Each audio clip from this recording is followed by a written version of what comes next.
gives me great pleasure to introduce our honorary degree recipient, James Acheson, to whom we award an honorary fellowship. James Acheson is a celebrated set and costume designer and graduate of Wimbledon College of Arts. Upon his graduation, James had hoped to work as a set theatre designer. As fate would have it, his first job out of college was in the costume department of BBC TV, where he was responsible for the wardrobe of series such as the fourth incarnation of Doctor Who. James left his mark on the franchise, having created the Doctor's signature extra long scarf. Moving away from television in the 1980s, James got into the world of film, becoming a lifelong collaborator with members of the Monty Python's Flying Circus. Around the same time, James established his lifetime relationship with late Italian director Bernardo Bertolucci. Their meeting in 1984 was a personal milestone which propelled his career to the highest echelons. Their collaboration on The Last Emperor won him his first Academy Award. He later went on to win 2 more, earned for his work on notable films Dangerous Liaisons and Restoration. He also worked on the beloved Spider-Man films. In addition to realising the creative vision of some of the world's most eminent directors like Steven Spielberg, James has been regarded as a master illusionist. Spider-Man and Spider-Man 2 director Sam Raimi once called him an extremely personable and quick-witted visionary designer. Coming full circle, James's remarkable career journey allowed him to revisit his first love, theatre. In the 1990s, he designed the costumes for Hamlet, starring Ralph Fiennes, and The Marriage of Figaro at the Metropolitan Opera House at the Lincoln Center, New York. These days, he's preparing to travel to Perth, Australia, to oversee the transfer of the Royal New Zealand Ballet's production of Prokofiev's Romeo and Juliet, for which he designed the sets and costumes. James's proudest moments, beside fatherhood, include the opportunity to work with remarkable people in their respective fields. His advice to aspiring talents is to remember that it's very hard work. Forget the concept of the 8th day. If you knew hardly anything about what I was doing when I started, so if I can do it, so can you. I'm delighted to ask the Chancellor to confer the Honorary Fellowship of the University of the Arts London on James Acheson. Thank you.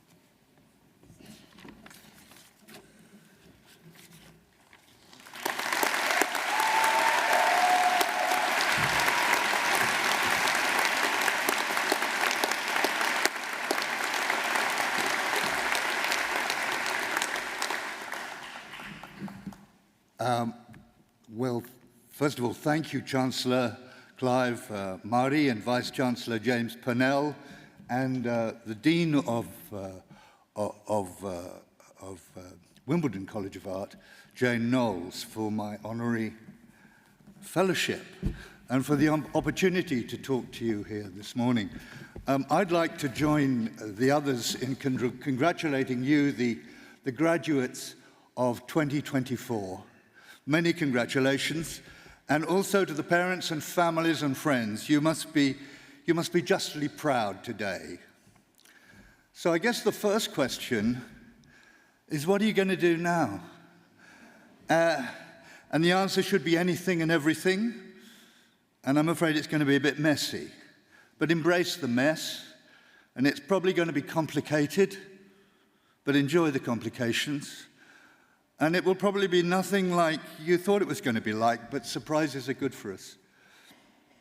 I wonder if you, like me, learned as much from the people that you studied with as the talented and colourful people that sit behind me here on the stage. Brilliant though their tutorship has been, the stimulus of working and studying alongside people with a shared enthusiasm in a creative environment is a remarkable privilege. Being with different people from different backgrounds, with different points of view and different life experiences, and from different countries, has, I hope, enriched and informed your creativity, your learning, and your practice. There's nothing more exciting than the stimulus of fellow conspirators and collaborators. Luckily, much of what we do creatively, as in life, we do with other people. We conspire, from the Latin conspire, to breathe together. And we collaborate with each other, both creatively, socially. We form relationships and partnerships, unless you're a lonely poet or writer. And most of us work with other people to produce things. I was fortunate enough, as Jane said, to work for many years with the Italian film director Bernardo Bertolucci. Sorry, must stay near the phone, near the mic. He would say to us, "All my collaborators are my lemons. Every day I will come and give you a little squeeze for your juice, and then I will come back next to give you another squeeze. And in fact, I will squeeze you every day until you are dry." And, you know, we loved being his lemons, and we loved being squeezed. He understood that collaboration was an essential part of his creative process. He demanded our support in developing and creating his vision. He did it with love and humor and respect and flattery, and we loved being his lemons. We'd been chosen for our specific skills, but he wanted more. He wanted to know how we felt about his script. He wanted our reactions, our ideas, our input. He wanted to know how we would react to what he had written.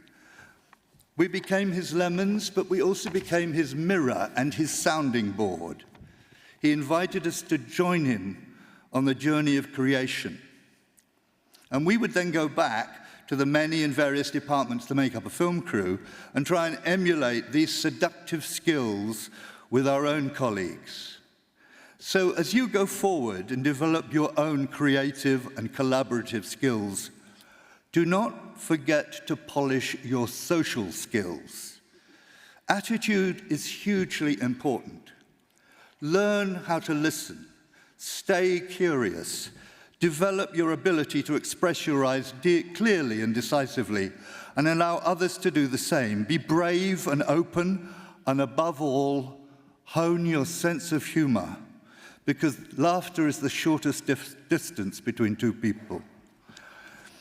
I also want to wish you luck, whatever it is. Thomas Jefferson said the harder he worked, the luckier he got. And I think he might have been right. I have that sneaking suspicion. People will be impressed by your hard work. They will notice your commitment, your energy, your passion, long before they know whether you've got any talent or not. And be warned, laziness also shows. It can be seen, it's tangible. Be on your guard against it. You often don't know when you're being noticed or remembered, but the effect you have on people is probably your most valuable currency. Nobody else has your voice, your imagination, or your intuition. So define yourself by who you are and what you love, and always bite off more than you can chew, and then chew it. So after all that aspirational stuff, I need to come clean. When I left Wimbledon, I had no idea what I was going to do or how I was going to do it. I wasn't one of those confident people you might be sitting next to, the type where you can almost see their confidence and naked ambition oozing out of their pores, who know where they're going and how to achieve it. So this is a shout out for the people who don't feel flushed with bold excitement and unbridled confidence about what lies ahead. But keep at it, commit to keeping at it, commit to looking for work, commit to finding work, commit to making work. I'm going to finish with a quote by somebody who said it much better than I could. I've stuck it on every wall of every workplace I've ever worked in. And it was written in 1792 by Goethe.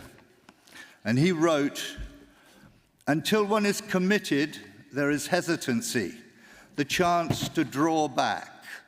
Concerning all of initiative and creation, there is one elementary truth the ignorance of which kills countless ideas and splendid plans, that the moment one commits oneself, then providence moves too. All sorts of things occur to help one that would never otherwise have occurred.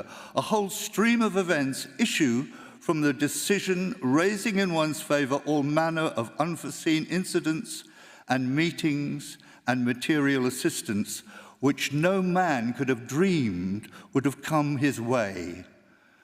Whatever you can do or dream you can do, begin it. Boldness has genius, power, and magic in it. Begin it now. Thank you.